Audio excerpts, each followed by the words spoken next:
السلام علیکم۔ آپ کو کلاسک ناول ورلڈ میں خوش آمدید کہتے ہیں۔ امید ہے کہ آپ سب خیریت سے ہوں گے۔ آپ سب سے گزارش ہے کہ ہمارے چینل کو سبسکرائب اور ویڈیو کو لائک کرنا مت بھولیے گا۔ تو بڑھتے ہیں آج کے ناول کی جانب۔ محبت چاند جیسی بائی عنایت احمد، آخری حصہ۔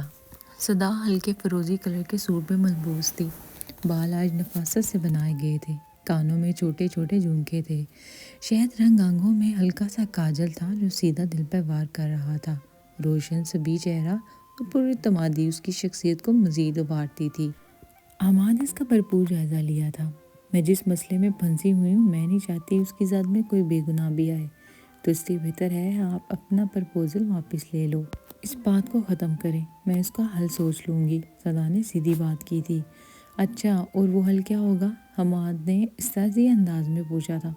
کسی امیر کبیر سے شادی، بہرحال میں دیکھ لوں گی وہ، صدا نے آواز میں اعتماد پیدا کرتے ہوئے کہا تھا۔ تم ہر وقت پیسہ پیسہ کیوں کرتی ہو؟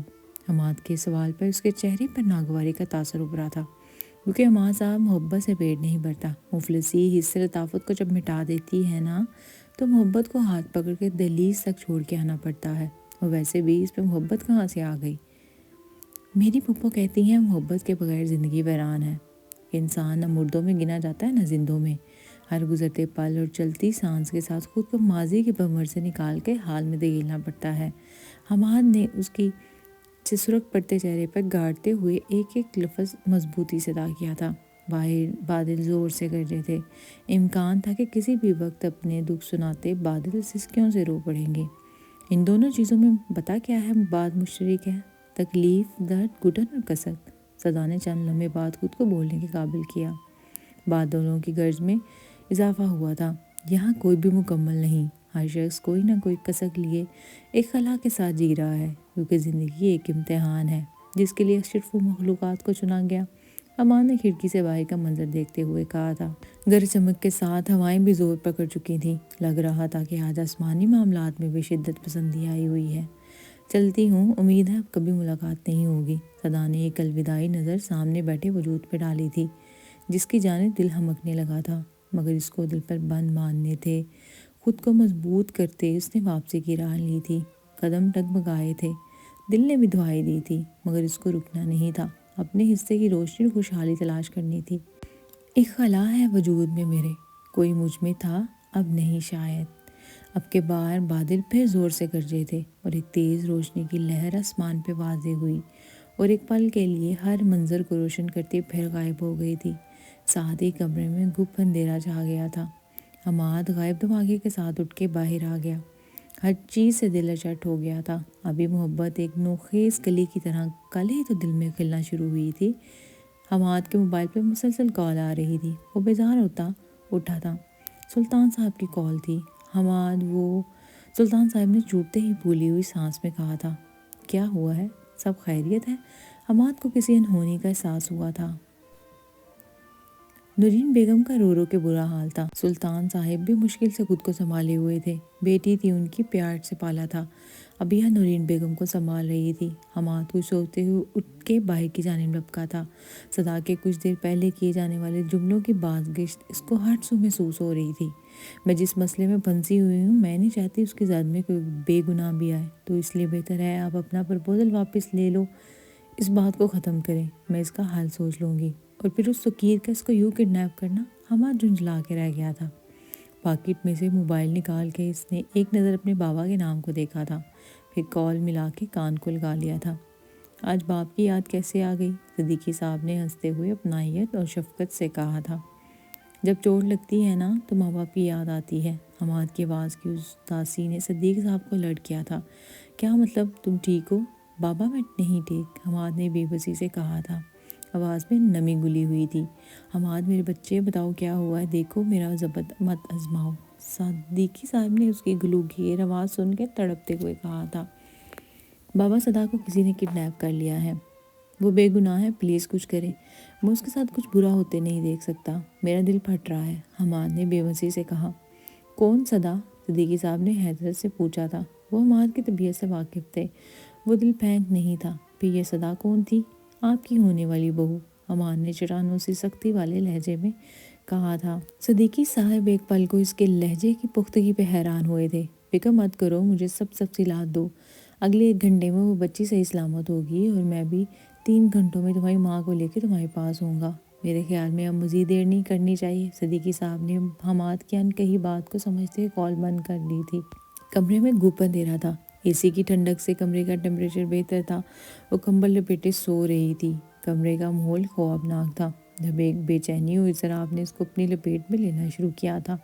ماتھے پہ پسینے کی بوندیں نمودار ہوئی تھیں، ہاتھ بھی حرکت میں آئے تھے اور بےتابی سے وہ سر کو تکیے پہ پٹک رہی تھی۔ نہیں، چھوڑ دو مجھے، جانے دو۔ صدا کی بڑبڑاہٹ بلند ہو رہی تھی۔ وہ روتے ہوئے بول رہی تھی، حماد ابھی کچھ دیر پہلے سوچوں میں گم کب سوئے سے پتہ نہیں چلا۔ صدا کی بڑبڑاہٹ سے حماد کی نیند میں خلل پڑا تھا۔ خدا کا واسطہ ہے، بچاؤ، کوئی ہے، بچاؤ مجھے۔ صدا کی آوازیں اب بلند ہو رہی تھیں۔ حماد نے پٹ آنکھیں کھول دی تھیں۔ صدا، کیا ہوا ہے، بتاؤ۔ حماد نے اس کا کندھا ہلایا تھا۔ صدا اب کسی کو خود پہ جگہ پا کے چیخ اٹھی تھی۔ پسینے سے اس کا وجود شراب بور تھا، حلق سوکھ گیا تھا، آنکھوں سے متواتر آنسو بہہ رہے تھے۔ چھوڑ دو مجھے پلیز، مجھے گھر جانا ہے۔ صدا حماد کے ہاتھوں کو جھٹک رہی تھی۔ ادھر دیکھو، میں ہوں حماد، کچھ بھی نہیں ہے ادھر، ہم گھر پر ہیں۔ شہباز چپ۔ حماد نے ہاتھ بڑھا کے لیمپ آن کیا تھا، اس کو یقین دلایا تھا کہ سب ٹھیک ہے۔ وہ نیند سے ڈر کے اٹھی تھی، ہراساں سی ہر طرف دیکھ رہی تھی۔ اس کی حالت پہ حماد کا دل کٹا تھا۔ کہاں وہ دبنگ سی صدا، ہر ایک کو ڈاج دینے والی، بس بس، کچھ بھی نہیں ہوا، ادھر دیکھو، حماد نے پیار سے اس کو کہا تھا۔ وہ جو کسی کی اپنے کی تلاش میں تھی، سامنے بیٹھے ہمدرد کا سہارا پا کے بلک بلک رو پڑی تھی۔ حماد کا دل اس کی حالت پہ کٹا۔ وہ اس کو بازوؤں میں لیے اس کے گرد حصار تنگ کر گیا تھا۔ مجھے گھر جانا ہے، صدا روتے ہوئے بولی تھی۔ سادی حماد کی شرٹ پہ اپنی گرفت مضبوط کی تھی۔ یہ تمہارا ہی گھر ہے، حماد نے اس کا سر تپکتے ہوئے کہا تھا۔ نہیں، یہ میرا گھر نہیں ہے، آپ مجھے نکال دیں گے، صدا نے روتے ہوئے شکوہ کیا تھا۔ ایسا کچھ نہیں ہوگا، چپ، بس کچھ بھی الٹا نہیں سوچنا، حماد نے اس کے سر کو سہلاتے ہوئے کہا تھا۔ اب اس کی سسکیوں کی آواز ہلکی ہوئی تھی۔ حماد اس کو ساتھ لگائے اپنے ساتھ کا احساس دلا رہا تھا اور ہر گزرتے پل وہ پرسکون ہو رہی تھی۔ حماد بھی آنکھیں مودے صدا حماد کو سوچنے لگا، ایک ہی دن میں کیا سے کیا ہو گیا تھا۔ وقت کی سازشیں ہم کبھی نہیں سمجھ پاتے، وقت دبے پاؤں آتا ہے اور سازش کر کے چلا جاتا ہے۔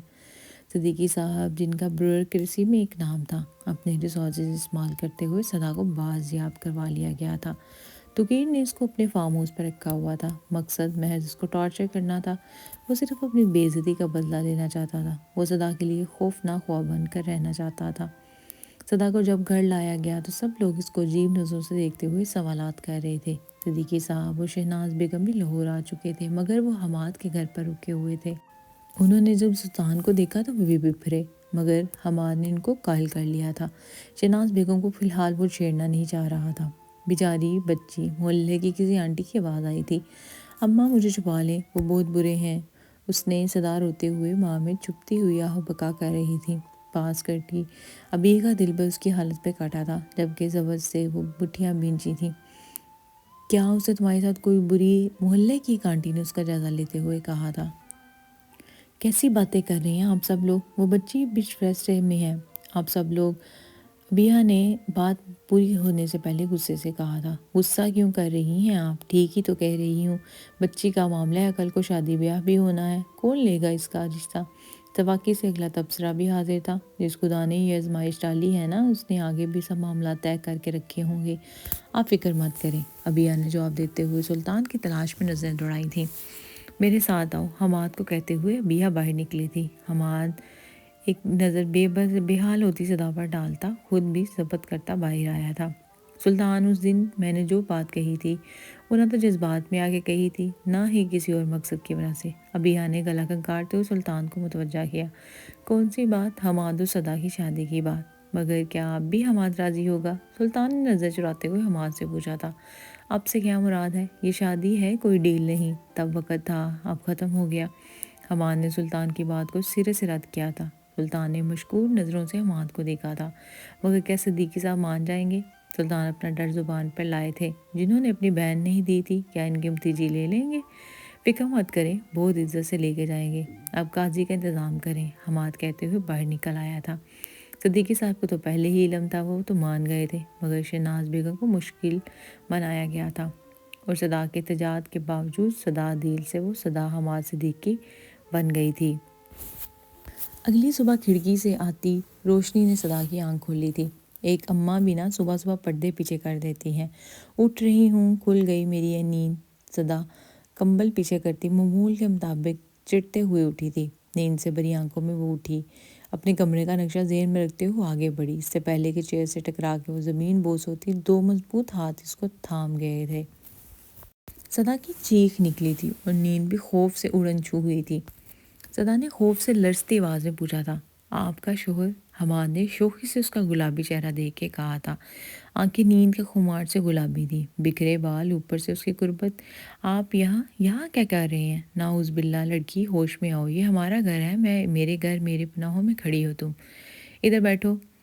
حماد نے اس کو یوں ہی کوئی دیکھا تھا تو بیڈ پہ واپس بٹھایا تھا۔ صدا کو ایک ایک کر کے کل کے واقعہ یاد آ رہے تھے۔ پہلا شکوہ قسمت سے کیا تھا، پھر گھر والوں سے، بلا ایسے کوئی شادی ہوتی ہے؟ یہ پیو پرسکون رہو۔ حماد نے اس کا کندھا تپتپایا تھا۔ صدا کا آنسو ٹوٹ کے حماد کے ہاتھ پہ گرا تھا۔ صدا پلیز، حماد نے التجا کی تھی، میرے گھر والوں نے جو بھی آپ کے ساتھ کیا تھا نہیں کرنا چاہیے، زبردستی آپ کو اس بندھن میں جوڑ دیا۔ صدا نے آنکھیں صاف کرتے ہوئے کہا تھا۔ حماد کو اس پہ ٹوٹ کے پیار آیا تھا، کچھ بھی زبردستی نہیں ہوا، سب میری مرضی اور رضا سے ہوا ہے۔ حماد نے اس کا چہرہ تھوڑی سے پکڑ کے اونچا کر کے کہا تھا۔ مگر ایسے کوئی شادی ہوتی ہے؟ مجھے تو ایسے شادی نہیں کرنی تھی۔ صدا نے اب ہاتھ ملتے ہوئے اگلی بات کہی تھی۔ پھر کیسے کروانی تھی؟ میں سمجھ سکتا ہوں تمہاری بات، مگر اب سب جلدی میں ہوا تھا، ریسیپشن تو لازمی ہوگا، تم فکر مت کرو۔ حماد نے اپنی ہنسی کنٹرول کرتے ہوئے صدا سے کہا تھا، جو اپنے دل کے دکھڑے اس کو سنا رہی تھی۔ نہیں، وہ میرا مطلب نہیں تھا، مجھے ایک ملینئر سے شادی کروانی تھی۔ دیکھو اب آپ غصہ مت کرنا، آپ تو ایک معمولی سی نوکری کرتے ہیں، یہ گھر بھی آپ کی پھپھو کا ہے، تم مجھے رکھو گے کہاں؟ شادی ایک بہت بڑا فیصلہ ہے، تم سمجھ نہیں رہے، صدا نے اس کو سمجھاتے ہوئے کہا تھا۔ واٹ؟ ان ارشادات پر حماد ہونک شکل لیے اس کو دیکھ رہا تھا۔ تو اور کیا، اب دیکھو امیر لوگوں میں رہ کے داد بھی وہی ہیں، جیسے وہ کہتے ہیں واٹ دا ہیل۔ صدا نے باقاعدہ ہاتھ بلند کر کے کہا، آج کے بعد اگر کسی اور کی پرچھائی بھی تمہاری ذہن میں آئی تو میں برا حال کر دوں گا، ملینئر کا نام بھی اب زبان پہ نہ آئے۔ حماد نے اس کو کمر سے کھینچ کے پاس کیا تھا اور دوسرا ہاتھ اس کا چہرہ بلند کر کے اپنے چہرے کا مقابل کرتے ہوئے درستی سے یہ الفاظ کہے تھے۔ شہد رنگ آنکھیں اب قربت پہ سہمی تھی۔ حماد کو جلسی نے بری طرح اپنے حصار میں لے لیا تھا۔ جا کے ریڈی ہو جائے، آپ کے کپڑے اس کیبن میں پڑے ہیں، پھر ناشتہ کرنے جانا ہے۔ حماد نے گلا کھنکارتے ہوئے ماحول کا فسوق ختم کرتے ہوئے صدا کو کہا تھا، جو سانس سے روک کے بیٹھی تھی، اور خود اٹھ کے دروازہ کھولنے چلا گیا۔ صدا وہیں بیٹھی اپنے دل کی دھڑکن شمار کرتی رہ گئی تھی۔ کیسا شخص تھا؟ کل اس کے ساتھ کیا ہوا تھا؟ اس شخص نے اس کے بارے میں ایک لفظ نہیں پوچھا تھا۔ ایسے لوگ بھی ہوتے ہیں؟ اتنا یقین! صدا کا دل موم ہوا تھا، اس شخص پہ ٹوٹ کے پیار آیا۔ شہناز بیگم منہ پھلا کے ٹی وی لاؤنج میں بیٹھی ہوئی تھی۔ ابیہ نے نظروں میں صدیقی صاحب سے بابت پوچھی تھی۔ صدیقی صاحب نے ابیہ کو آنکھوں میں بات کرنے کا اشارہ دیا تھا، وہ مزید اس بات کو خراب نہیں کرنا چاہتے تھے۔ گڈ مارننگ، ابیہ نے شہناز کے پاس بیٹھتے ہوئے کہا تھا۔ کوئی گڈ نہیں، اب تو لگتا ہے سب بیڈ ہے۔ شہناز نے اپنے دل کے پھپھولے پھوڑے تھے۔ اللہ نہ کرے، بھابھی کیسی باتیں کر رہی ہیں، بہو کا آج گھر میں پہلا دن ہے اور آپ صبح صبح ایسی دل دہلانے والی باتیں کر رہی ہیں، ابیہ نے کہا تھا۔ ان بہو صاحبہ کی وجہ سے ہی سب بیڈ کہہ رہی ہوں، پتہ نہیں کیسی ہے، اٹھ کے ہمارے سر پر منڈ دی ہے اس لڑکے نے۔ شہناز کسی لحاظ سے ایک سوبر خاتون نہیں لگ رہی تھی۔ بھابھی پلیز، مجھے آپ سب سے پالیٹکس کی توقع نہیں تھی، یہ سب روایتی ساز جیسی بے سروپا باتیں، پھر ہمارے پڑھے لکھے ہونے کا فائدہ؟ دیکھو، اولاد کے معاملات میں ایسے ہی احساس ہونا چاہیے، شہناز نے نم آواز میں کہا تھا۔ بالکل اتنے حساس ہو جائیں کہ اولاد کی خوشی بھی نظر نہ آئے۔ کیا آپ نے ایک نظر اپنی ضد کو چھوڑ کے حماد کا چہرہ دیکھا ہے جو خوشی سے کھلا ہوا ہے؟ آپ تو کہتی ہیں کہ پڑھے لکھے اور ان پڑھ لوگوں میں فرق یہی ہے کہ دوسروں کی خوشیوں اور زندگیوں میں ٹانگ نہیں اڑاتے، سیدھا فارمولہ جیو اور جینے دو۔ ابیہ نے شہناز کے ساتھ ان کی ضد اور باتیں رکھتے ہوئے جن میں اب تضاد تھا۔ شہناز ایک پل کو چپ ہوئی۔ ماما، وہ ایک بہت اچھی لڑکی ہے، میں نے جو کیا وہ سوچ سمجھ کے کیا ہے، وہ میرا انتخاب ہے، آپ اس کو دل سے قبول کریں اور اس کے ساتھ پیار سے رہیں، اتنا تو میرے انتخاب کا احترام بنتا ہے، ورنہ میں آپ کی دل آزاری کا باعث نہیں بنوں گا اور صدا کے ساتھ کسی اور گھر میں یا شہر میں شفٹ ہو جاؤں گا، آگے جیسے آپ کی مرضی، آپ میرے والدین اور میرے باعث احترام ہیں۔ حماد جو کب سے ان کی گفتگو سن رہا تھا آگے بڑھ کر بولتا ماں کا ہاتھ چومتا باہر نکل گیا تھا۔ ناشتے لے کے سلطان صاحب نورین بیگم آئے تھے۔ ابیہ نے اپنے بھائی بھابھی سے پہلے ہی اس معاملے پر بات کر لی تھی کہ ماضی کو لے کر کوئی تلخ کلامی نہیں ہونی چاہیے۔ شہناز بیگم کا رویہ بھی نارمل تھا۔ 2 دن کے بعد ولیمہ تھا تو ابیہ نے فی الحال صدا کو اس کے میکے نہیں جان دیا تھا۔ وہ چاہ رہی تھی وہ شہناز اور صدیقی صاحب کے ساتھ تھوڑا وقت گزار لے کیونکہ انہوں نے ولیمے کے فوراً بعد کراچی چلے جانا تھا۔ ابھی وہ لوگ ٹی وی لاؤنج میں بیٹھے ہوئے تھے۔ سب لوگ کوئی ٹاک شو دیکھ رہے تھے، ساتھ باتیں ہو رہی تھی۔ حماد کسی کام کے سلسلے میں باہر تھا جب ٹی وی پہ صدا کو صدیقی صاحب کا چہرہ نظر آیا تھا۔ نیوز اینکر ان کو پروگرام میں مدعو کر رہا تھا۔ انکل یہ آپ ہیں کیا؟ T V? صدا نے حیرت سے پوچھا تھا۔ جی بالکل، یہ میں ہی ہوں، صدیقی صاحب نے ہنستے ہوئے کہا تھا۔ اندر آتے حماد کے کانوں میں اپنی بیگم کا ارشاد بھی پڑا تھا۔ اف، ایک تو یہ صدا۔ حماد نے ماتھے پر ہاتھ مارا تھا۔ تو پھر آپ کی تنخواہ بھی اچھی خاصی ہوگی، مطلب پھر تو آپ اچھے خاصے روپے۔ صدا کی زبان فراٹے بھر رہی تھی۔ حماد نے اس کی بات کاٹی تھی۔ صدا میرے ساتھ آئیں ذرا۔ دونوں ہاتھوں سے پکڑ کر حماد اس کو روم میں لے گیا تھا۔ چھوڑیں تو صحیح، میں انکل سے بات کر رہی ہوں، صدا نے احتجاج کیا تھا۔ حماد نے اس کی پوچھ وارڈروب کے ساتھ لگا کے اس کے ارد گرد ہاتھ رکھ کے اس کی آنکھوں میں جھانکا تھا۔ انکل کے بیٹے سے باتیں کریں آپ، کیا چیز ہیں آپ صدا؟ حماد نے ایک پرشوق نظر اس کے خلال سے رخسار پر ڈالی تھی۔ میں صدا ہوں اپنے پیار کی، صدا نے شوخی سے کہا۔ یہ دا حماد کو بھائی تھی۔ اچھا جی، اور آپ کا پیار کون ہے؟ ملینئر، صدا نے آنکھ بڑھتے ہوئے کہا تھا۔ Girl don't say this again, Hammad نے غصے سے کہتے ہوئے ہاتھ زور سے وارڈروب میں مارا تھا۔ صدا نے اس کا یہ روپ دیکھ کے سہم کے آنکھیں بند کی تھیں۔ میرے بابا ایک بیوروکریٹ ہے، ماما کی کراچی میں ایک ہوٹل چین ہے، اور میں سب کا اکلوتا وارث ہوں۔ حماد صدیقی، مزید تفصیلات کیا دوں میں اب؟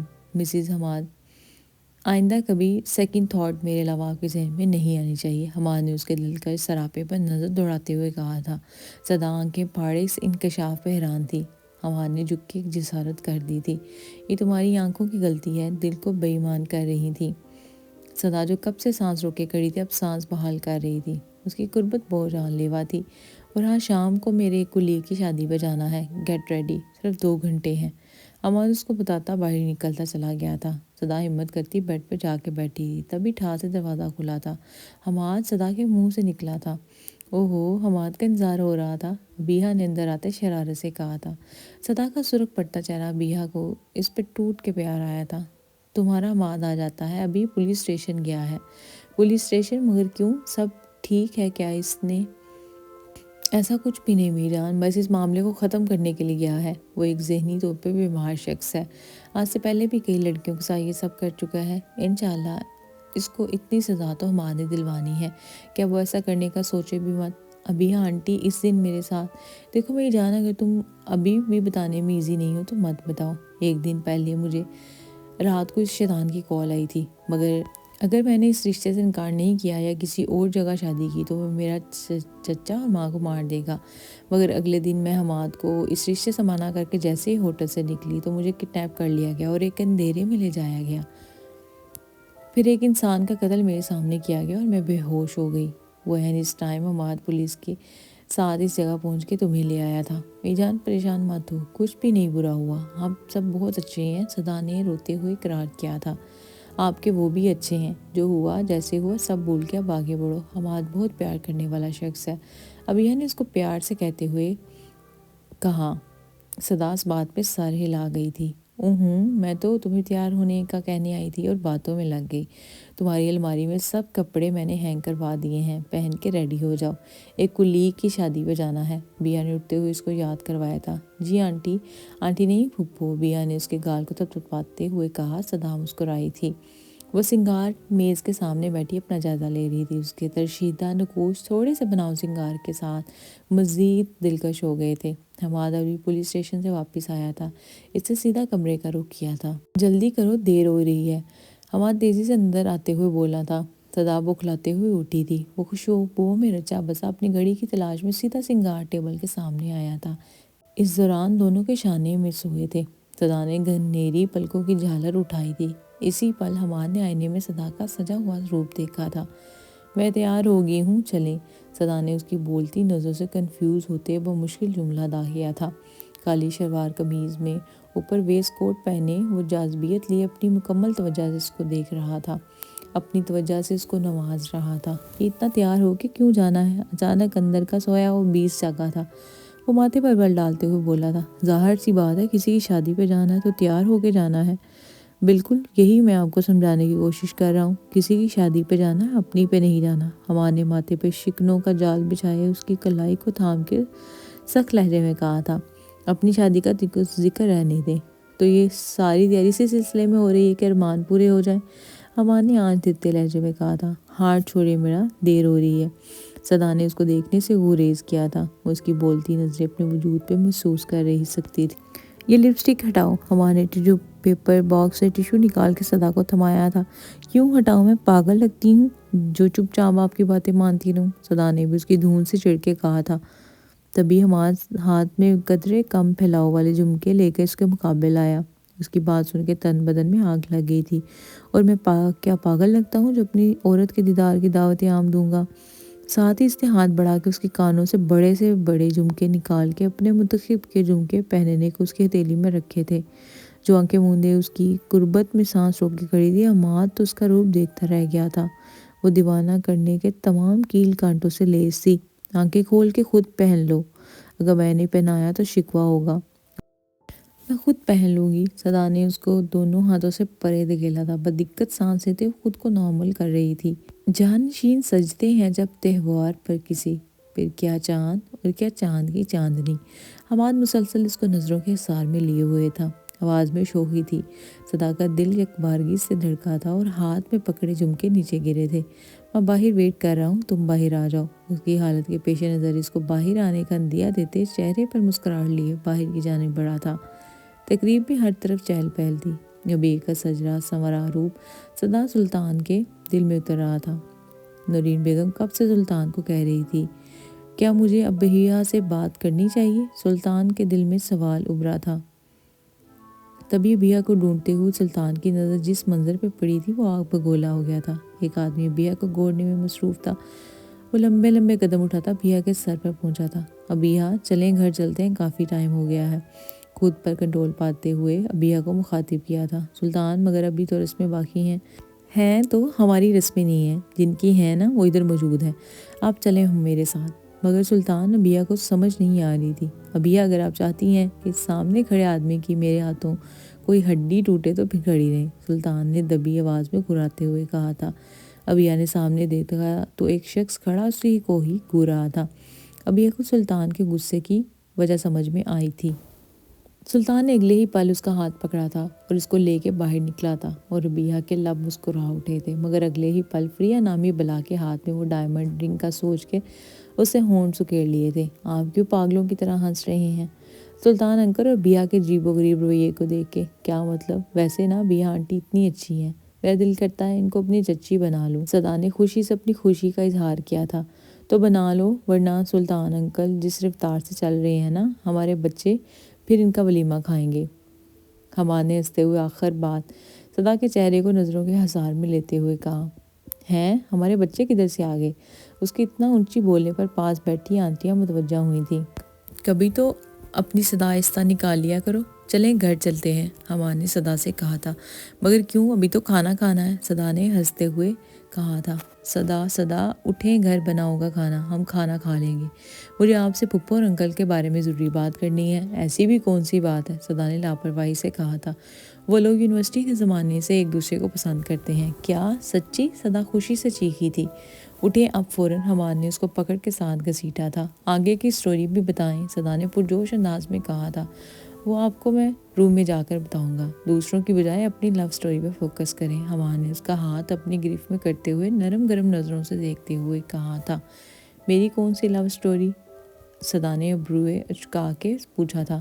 ہماری لو سٹوری، حماد نے صدا کو ساتھ لگاتے ہوئے کہا تھا۔ صدا کے چہرے پر مسکراہٹ آئی تھی جو حماد کو قبولیت کا عندیہ دے گئی۔ وہ بھی سرشاری سے ہنسا تھا۔ سارا راستہ خاموشی سے کٹا تھا۔ گھر کے آگے گاڑی آ کے رکی تھی۔ اتنی بدگمان کیوں مجھ سے؟ میں نے تو آپ کے سوا آج تک کچھ بھی نہیں سوچا۔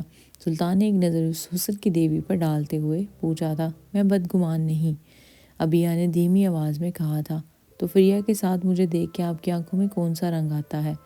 وہ بے اعتباری نہیں تو پھر اور کیا ہے؟